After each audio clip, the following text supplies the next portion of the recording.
কান লাগাইয়া শুনো, আল্লাহ রব্বুল আলামিন বলেন কিয়ামতের ময়দানে, হাশরের ময়দানে যার আমলনামাটা ডান হাতে দেওয়া হবে, আমলনামা ডান হাতে পেয়ে যাবে। ফাম্মা মান উতিয়া কিতাবাহু বিয়ামিনি ফাসাউফা ইউহাসাবু হিসাবান ইয়াসীরা। আল্লাহ রাব্বুল আলামিন ডান হাতে আমলনামা দেওয়া মানে হলো তার জান্নাত অবধারিত হিসাব সহজ। ধরে বলেন সুবহানাল্লাহ।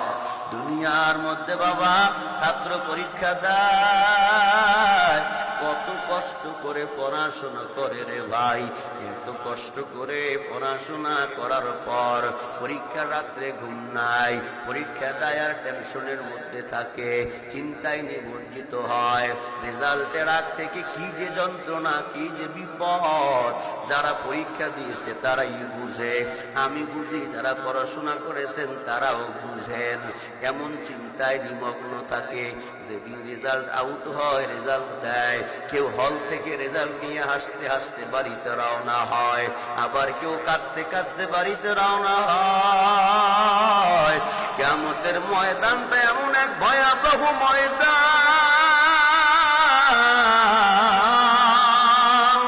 দুনিয়ায় ছাত্র কি পড়াশোনা করেছে সেই আলোকে যেমন পরীক্ষার পরে রেজাল্ট হয়, আল্লাহ তাআলা বলে আমি আল্লাহ দুনিয়ার জমিনে তোদেরকে পাঠিয়ে দিলাম।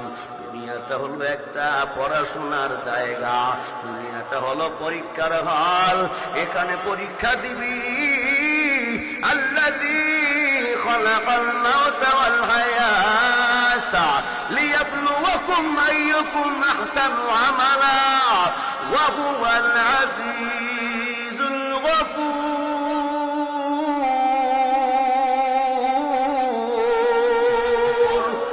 আল্লাহ বলে বান্দা আমি আল্লাহ তোমাকে কেন বানাইলাম জানো? জানো বান্দা, আমি দেখবো তোমাদের মধ্যে কে ভালো আমল করে আমার কাছে আসে।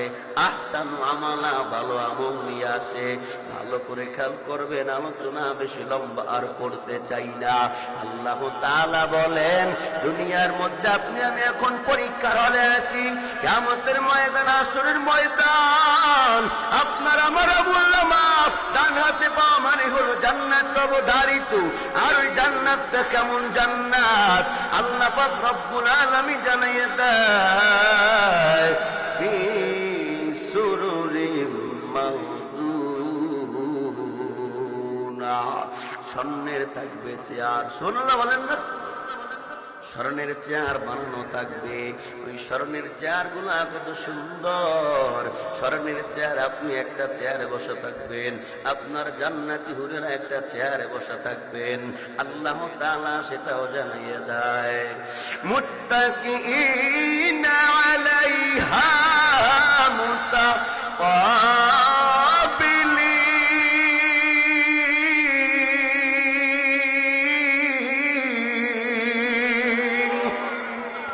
দুইজন দুইজনের দিকে তাকাবে, পাশাপাশি বসা। কি যে মজা! জান্নাতি হুরগুলার বিবরণ কত, এতটা জান্নাতি হুর সুন্দর হবে রে বাবা। এ যুবক ভাইরা, ছোট ভাইরা, বৃদ্ধ বাবাজিরা, দুনিয়ায় কোন রমণীর পিছনে পড়লা রে ভাই, যাদের চরিত্রের কোনো গ্যারান্টি নাই, যাদের কয়েকদিন পর পর দুঃসংবাদ পাওয়া যায়, এদের আইডল মানলা, এদের পিছনে তুমি ঘুরলা। অথচ আল্লাহ তাআলা জান্নাতের মধ্যে তোমাকে আমাকে যে হুর দান করবে, এই হুরের সৌন্দর্য কত! আল্লাহ রাব্বুল আলামিন জান্নাতি হুরদের কেমন সুন্দর বানাইছে। ওই হুরগুলা 60 থেকে 70টা কাপড় পরিধান করা থাকবে। 60 থেকে 70টা কাপড় পরিধান করা অবস্থায় চেয়ারে যখন বসে থাকবে, আপনি তাকাবেন 60 থেকে 70টা পর্দা ভেদ করে, হুরের পা ভেদ করে নলার মধ্যে ক্যালসিয়াম দেখা যাবে। ওই একটা হুরেরা একবার যদি তাদের এই কান্না আঙ্গুলটা দুনিয়ায় দিত,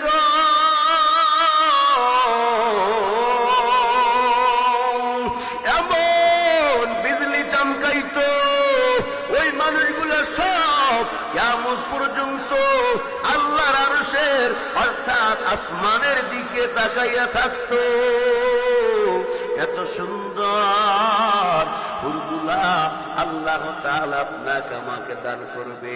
এরপরে মালিক বলে জান্নাতের মধ্যে আল্লাহ তাআলা কেমন নাজ নেয়ামত দান করবে। ইয়াতুফু আলাইহিম ওয়ালদানুম মুখাল্লাদুন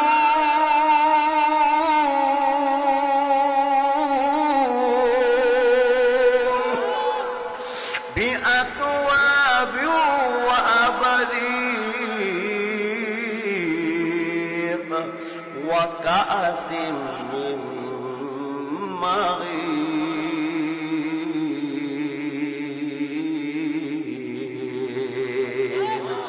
আল্লাহ বলে বান্দা জান্নাতে তোমার আমার খেদমতের জন্য আল্লাহ এমন একদল কিশোরদের নিযুক্ত করবেন, ওই কিশোরেরা হলো চিরকুমার, জীবনে বার্ধক্য তাদের স্পর্শ করতে পারবে না। এই চিরকুমার কিশোরেরা পান পাত্রে করে পান নিয়া, শরবত নিয়া, যা যা প্রয়োজন সব নিয়া আপনার আমার কাছে ঘুরবে, আপনি আমি সেখান থেকে পান করব।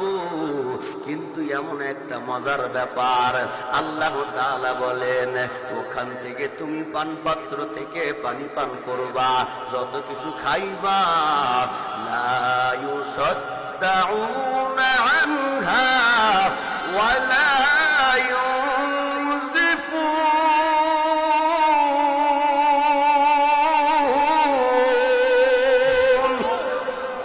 আল্লাহ তাআলা বলে দুনিয়ায় মানুষের জর্দা খাইলে ঘুরায় কি ঘুরায় না, কথা কয় না। গাঁজা খায় কি খায় না, গাঁজার রং গন্ধ স্বাদ কেমন জানি না, তবে আমার জানা মতে গাঁজা গজা খাইয়া দুপুর বেলায় প্রচন্ড রোদ, আরো যদি চৈত্র মাসে আরো খাইছে গাঁজা, এমন অবস্থা রাস্তায় খাম্বা একটা দেহে দুইটা, পরে ডেরেনে কয় আই হায় ডেরেনটা আসছিল রাস্তার পাশে, মাঝখানে আনলো কোন মগায়, এমনও তত্ত্ব আছে বাড়িতে যাইয়া বেদিকে বৌরি কয় মাগো এক গ্লাস পানি দাও, তোরে কর নাও কয় কি কয় না, বহুত কয় আছে, বহুত কয়। অর্থাৎ বোঝা গেল পান খাইলে মাঝের মধ্যে গুল্লা হয়, গাঁজা খাইলে মানুষ যেখানে হারাইয়া ফালায়, মট্টট যা আছে সব খাইয়া যেখানে হারাইয়া ফালায়। জান্নাতের মধ্যে আপনাকে আমাকে আল্লাহ তাআলা যত খাদ্যগুলো খাওয়াইবে একটু জিমানিও নাই, নেশার কোনো আবির্ভাব নাই।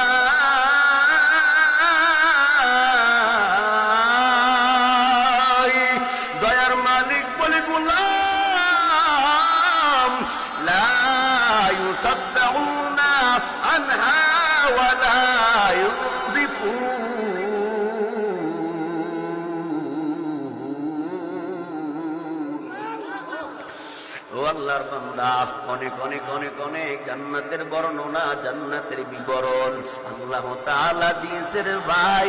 আল্লাহ তাআলা অবশেষে বলে আল্লাহ রব্বুল আলামিন যদি জান্নাতে দেয়, আমল নামা যদি ডান হাতে পাও, কি যে মজা, কি যে শান্তি, কি যে শান্তি রে ভাই, এটা আপনাকে আমাকে বুঝানো যাবে না। আল্লাহ পাক রব্বুল আলামিন অবশেষে বলেন ইল্লা কিলাম সালামান সালাম,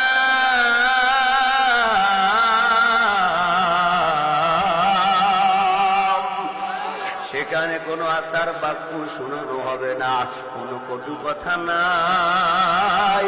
সূরা ইয়াসিনের মধ্যে আল্লাহ বলেন সালামুন কাওলাম মির রাব্বির রহিম।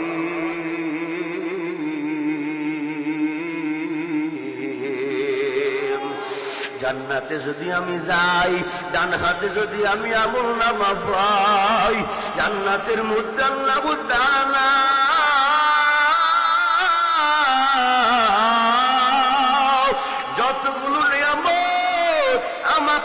করবে রে ভাই, এর মধ্যে সবচেয়ে বড় নিয়ামত আমার মাওলার দিদার। জান্নাতীরা একদিন জান্নাতের মধ্যে শুনতে পাবে, কে জানো একটা এলান করে দিবে, আজকে জান্নাতের মধ্যে মাহফিল হবে, কে কোথায় আছো জান্নাতি মাহফিলে অংশগ্রহণ করো। দুনিয়ার মাহফিলে সভাপতি হয়, দুনিয়ার মাহফিলে প্রধান অতিথি হয়, দুনিয়ার মাহফিলে বিশেষ অতিথি হয়, ওই কেনা জান্নাতের মধ্যে জান্নাতের মাহফিলের সভাপতি হবেন আমার আল্লাহ নিজে। আরো জোরে বলেন সুবহানাল্লাহ। জান্নাতের মধ্যে আমার মাওলাই নিজে মাহফিলের সভাপতিত্ব করবে। আপনার আমার দরদি নবী হাবিবে কিবরিয়া শাহুল আম্বিয়া সাইয়্যিদুল মুরসালিন ইমামুল মুরসালিন আমার প্যারা নবীকে আল্লাহ তাআলা রব্বুল আলামিন বানাইবে প্রধান অতিথি, অন্যান্য নবীরা সব থাকবেন বিশেষ অতিথি। ও বান্দা, আল্লাহ পাক যখন ওই দাউদ নবীর তেলাওয়াতের কারণে মানুষগুলা তেলাওয়াত বন্ধ, ৮,০০০ বছর মানুষগুলা বেহুশ হয়ে থাকবে। এরপরে আমার দয়ার আল্লাহ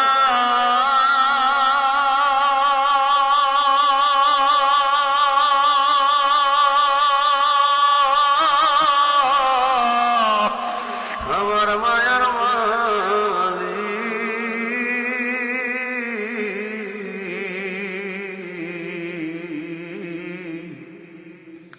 তার বন্ধুরে বলবে, বন্ধু আমার, দুনিয়াতে আমি আপনার উপরে কোরআন নাজিল করলাম, কত কারীরা আমার কোরআন তেলাওয়াত করছে, কত কারীরা তেলাওয়াতের মধ্যে মুগ্ধতা ছড়িয়ে দিয়েছে, কিন্তু আপনার মতো এত সুন্দর করে তেলাওয়াত কেউ করতে পারে নাই।